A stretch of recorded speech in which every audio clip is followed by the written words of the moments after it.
cha Ramacha katika kaunti ya Baringo kimeng'aa na sio kung'aa kutokana na mitutu ya bunduki, bali kimeng'aa kutokana na mwangaza wa umeme. Kwa miongo, wizi wa mifugo ulikuwa umetawala. Fatuma Suleiman na taarifa hii kwa kina. Waswahili wanasema baada ya dhiki ni faraja. Wakazi katika kijiji cha Ramacha, Baringo Kusini, wamepata faraja ya maendeleo baada ya kukaa kwa miaka bila maendeleo, hali iliyosababishwa na utovu wa usalama. Amani katika Baringo Kusini, amani.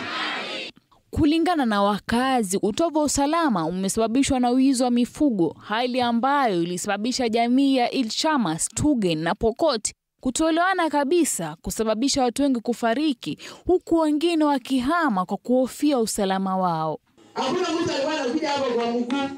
Hata leo ni mara yangu ya kwanza nisimame hapa. Kuja hapa sababu alikuwa hakuna amani. Tumepoteza watu zaidi ya 474 ambao wako kwa ardhi kwa ajili ya bunduki na risasi. Kwa sasa hali ya amani imerejea katika jamii hizi na maendeleo yameleta umoja miongoni mwao, ambapo shule zimeanza kufunguliwa upya, umeme umeanza kusambazwa na miradi mingineyo ni dhahiri. Na baada ya stima tukaanza kufufua tena shule, na ndio sababu tuko na shule kwa sasa hapa na tuko na wanafunzi na hadi darasa la 3 na tunaendelea kujenga saa hizi.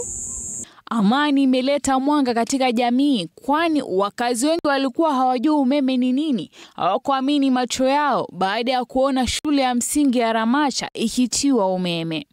Sai tena tunaona stima. Tena tunashukuru sana. Hii ni mara ya kwanza watu wa area kuona stima. Tutafanya hata wazazi wawe free kutembelea shule, waone stima mara ya kwanza kwa maishani mwao, hata watoto.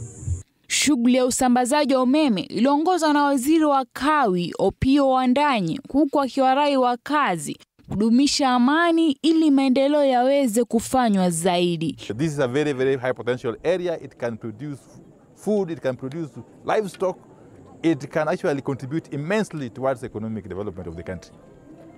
But only if peace prevails. Fatuma Suleiman, TV47.